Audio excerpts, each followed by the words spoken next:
bagro, prljava, korumpirana. Ja šutit neću.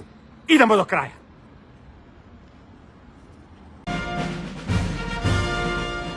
Kad mi je prije 30 godina u tek poratnom Sarajevu Nedžad Ugljen, zamjenik direktora Agencije za istraživanja i dokumentaciju, takozvanog AID-a, koji je istraživao ratne zločine i među njima ljudske safarije u Sarajevu, dakle kad mi je Nedžad prije 30 godina rekao ubit će me moji,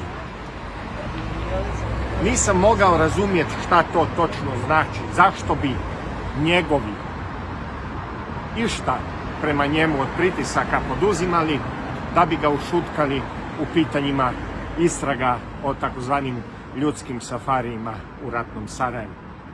Međutim, tog septembra 1996. godine Nedžad Ugljen ubijen je u samom Sarajevu na parkingu zgrade u koju je išao, upravo nakon što je završio značajan dio istraga o ljudskim safarijima u Sarajevu i saznao mnogo, formirao spise, prikupio svjedočenja. Danas, 30 godina kasnije, ti isti centri moći djeluju na to da se na bilo koji način sabotira istraga stvarne pozadine ljudskih safarija u Sarajevu. To su povezane strukture državne bezbednosti Srbije, paraobavještajnog podzemlja u Bosni i Hercegovini, obavještajnog podzemlja bivše Herceg Bosne, organiziranog kriminala, mafije, svi zajedno umreženi. I danas, eto, neki od fol bosanskih medija, fol bošnjačkih medija, fol bošnjačkih novinara predvode Vučićevu kampanju. Predvode kampanju Bezbednosno-informativne agencije pod kontrolom mafijaškog režima Aleksandra Vučića da bi diskreditirali mene, da bi mene ušutkali. Vjerojatno je to dio organizirane kampanje koju je naručio upravo Aleksandar Vučić. Međutim, ti isti su istovremeno i plaćenici Bakira Izetbegovića. Ti isti su plaćenici onih centara koji su u sred rata u Bosni i Hercegovini dilali sa svima, i sa Beogradom, i sa Zagrebom, i sa Bobanovom zločinačkom Herceg Bosnom. Jer upravo je za njega Nedžad Ugljen rekao da će naručiti njegovu likvidaciju za Bakira Izetbegovića. I danas, evo, jedan novinar koji je obični, mali, paraobavještajni, prizemni, potrčko, klaunčić Bakira Izetbegovića i te mafije koju je SDA formirala zajedno sa obavještajnim podzemljem nekadašnjeg srbijanskog DB-a, a danas bije, danas on pokreće nekakvu diskreditacijsku kampanju prema meni. Zanimljivo je da isti dan zajedničku kampanju bije i Vučića protiv mene u Bosni pokreću i novinari pod kontrolom Bakira Izetbegovića i novinari pod kontrolom ekstremnog krila HDZ-a i HDZ-ovog obavještajnog podzemlja. Dakle, ista mafija. Zar vam nije zanimljivo da je svima njima podjednako važno da se ne otkrije prava pozadina Sarajevo safarija? Šta su tu radile državne bezbjednosti raznih zemalja? Na koji način su najveći moćnici upetljani u ljudske safarije, u brutalni, monstruozni lov, na turistički lov na ljude u ratnom Sarajevu? I danas neki tobože bošnjački novinari koji bi trebali biti u prvim redovima da se to razotkriva, sabotiraju svaku istragu i odrađuju prljavi posao za Aleksandra Vučića, biju i svu onu mafiju, europsku i belosvjetsku, koja je u tome sudjelovala. Mene ušutkati nećete. Meni prijetiti nećete. Meni se živo jebe i za BIA i za Aleksandra Vučića. Meni se živo jebe za sve one Bakire Izetbegoviće i Dragane Čoviće koji vas plaćaju. bagro, prljava, korumpirana. Ja šutit neću. Idemo do kraja. Knjiga Krvave balkanske milijarde otkriva vam sve ono što nitko nije smio objaviti o tajnim procesima iza raspada Jugoslavije. Sve što vam mainstream mediji skrivaju 30 godina, tajni dokumenti, svi tajni računi balkanskih elita sa brojevima, šiframa, tajni računi u zajedničkim bankama Tuđmana i Miloševića. Kako je Dubrovačka banka u ratu prala Miloševićev novac? Gdje je tajno prebacivan novac od vaših poduzeća koja su opljačkali? Na kojim je taj novac računima? Tko upravlja tim tajnim računima? Svi ti tajni dokumenti su u ovoj knjizi. Prvi put ekskluzivno objavljeni. Tajne podjele interesa i moći nakon raspada Jugoslavije. Kako je iz zemalja nastalih nakon raspada bivše Jugoslavije i na koje račune izneseno preko 150 milijardi eura vašeg novca. Dokumenta iz senke rata. Šta zapravo tvrdi Domagoj Margetić i kako je proveravana autentičnost arhive Novosarajevskog četničkog odreda? Kada je istraživački novinar Domagoj Margetić krajem januara 2026. godine u javnost izneo dokumenta za koja tvrdi da potiču iz arhive Novosarajevskog četničkog odreda, reakcije su bile burne, oštre i duboko podeljene. Razlog za to nije bila samo činjenica da se u tim dokumentima pojavljuje ime Aleksandra Vučića, već i težina tvrdnji koje su iz njih izvedene. Od navoda o logistici za strane goste u ratnom Sarajevu preko pominjanja novčanih donacija do najtežih optužbi koje Margetić dovodi u vezu sa takozvanim ljudskim safarijima. Međutim, pre nego što se uđe u prostor političkih posljedica, mora se postaviti ključno pitanje svakog istraživačkog rada. Da li su dokumenti autentični? Kako su dokumenti dospeli u javnost? Prema navodima Domagoja Margetića, dokumenta su mu predali bivši saborci Slavka Aleksića, komandanta Novosarajevskog četničkog odreda.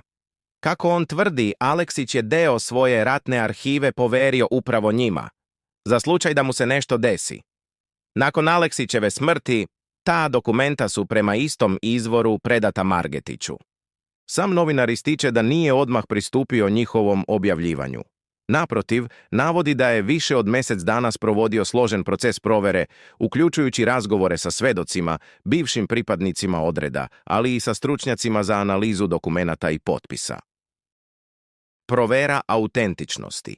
Više nivoa analize. Margetić u svojim objavama detaljno opisuje metodologiju provere. Prvi korak bio je utvrđivanje porekla dokumenata, odnosno da li oni zaista potiču iz unutrašnje arhive Novosarajevskog četničkog odreda. U tom procesu, kako tvrdi, konsultovao je više Aleksićevih saboraca, uključujući i one koji u sopstvenom posjedu imaju originalne dokumente koje je Aleksić potpisivao tokom rata. Svi sagovornici, prema njegovim rečima, potvrdili su da se radi o autentičnim dokumentima i da je potpis na njima nesporno potpis Slavka Aleksića. Jedan od saboraca je, kako Margetić citira, izjavio: "Ovo je Aleksićev potpis. Potpisao je knjigu jednoj prijateljici, nikada ga nije menjao." Grafološka analiza. Drugi, ključni korak, bila je stručna grafološka analiza. Prema Margetićevim navodima, upoređeni su potpisi Slavka Aleksića sa javno dostupnih dokumenata i oni sa dokumenata dobijenih iz arhive odreda. Taj posao, kako tvrdi, obavio je bivši policijski grafolog i sudski veštak sa višedecenijskim iskustvom. Zaključak te analize glasi da postoji visoka verovatnoća da je sve potpise napisala ista osoba. U profesionalnoj terminologiji, kako se navodi, uočena je konzistentna grafomotorika, iste individualne idiosinkrazije i odsustvo indikatora krivotvorenja. Razlike koje postoje ocenjene su kao normalne varijacije potpisa iste osobe, uslovljene brzinom pisanja, kontekstom dokumenta i namenom. Pitanje pečata, zašto ga nema? Jedno od ključnih pitanja koje se pojavilo u javnosti odnosilo se na izostanak pečata na pojedinim dokumentima. Margetić navodi da je upravo to bilo posljednje otvoreno pitanje u procesu verifikacije. Prema izjavama više bivših pripadnika Novosarajevskog četničkog odreda, kao i oficira tadašnje vojske Republike Srpske, odred nikada nije imao sopstveni zvanični pečat. Pečati koji se pojavljuju na nekim drugim dokumentima, koje su potpisivali Slavko Aleksić ili Dragan Vučetić, bili su, kako se navodi, stranački pečati Srpske radikalne stranke i nisu korišćeni u internoj vojnoj dokumentaciji. Drugim rečima, odsustvo pečata na dokumentima iz arhive odreda ne predstavlja anomaliju, već uobičajenu praksu tog vremena i tog organizacionog okvira. Ćirilica, latinica i pisaće mašine. Još jedan element koji je izazvao sumnje bila je upotreba različitih pisama i pisaćih mašina. Dok su neki javno dostupni dokumenti Slavka Aleksića pisani ćiriličnom mehaničkom pisaćom mašinom, deo dokumenata iz arhive odreda napisan je latinicom. Prema svedočenjima saboraca, praksa je bila jasna. Dokumenti koji su upućivani višim komandama, vojnim organima ili su imali svečani i formalni karakter, pisani su ćirilicom.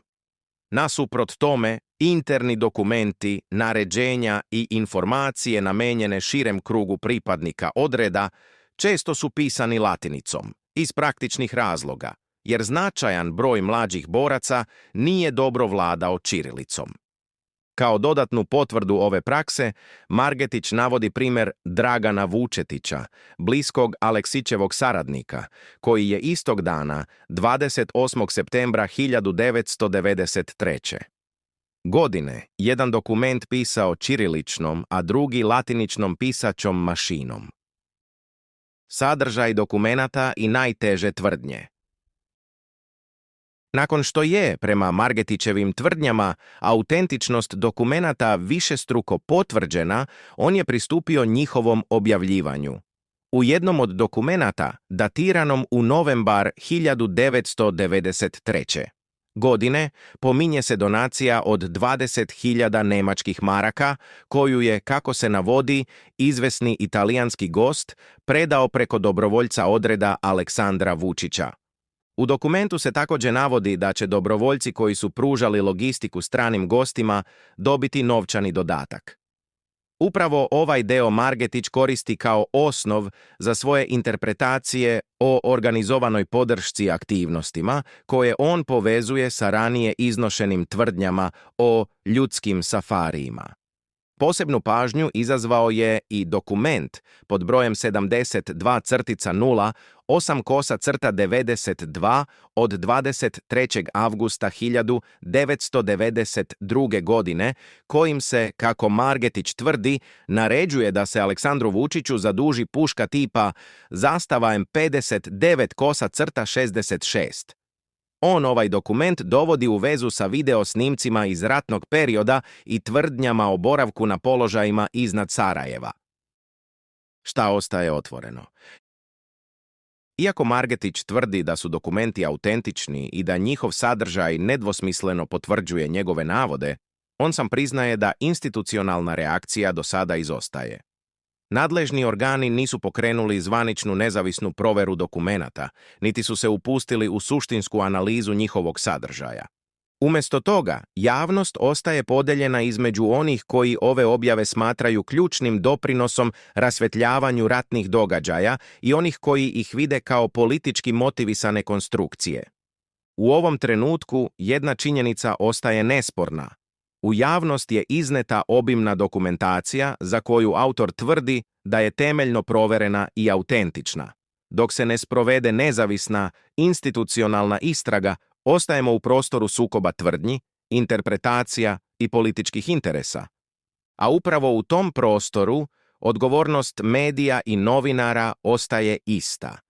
Da postavljaju pitanja, da razdvajaju dokaze od tumačenja i da insistiraju na činjenicama, ma koliko one bile neprijatne za bilo koju stranu. Pomaže Bog, braćo i sestre, svi Srbi magde bili u svetu i svi ljudi dobre volje. Vi se nalazite na kanalima Srbin Info i Centar. Ovom prilikom želim da vas informišem da je YouTube omogućio pretplatu na našim kanalima. Time ostvarujete neki od pogodnosti. Također, ako želite da pomognete rad naše redakcije, možete uplatiti donacije preko platforme Patreon ili direktno na naš devizni ili dinarski račun firme. Instrukcije za plaćanje možete naći u opisu svakog našeg videa.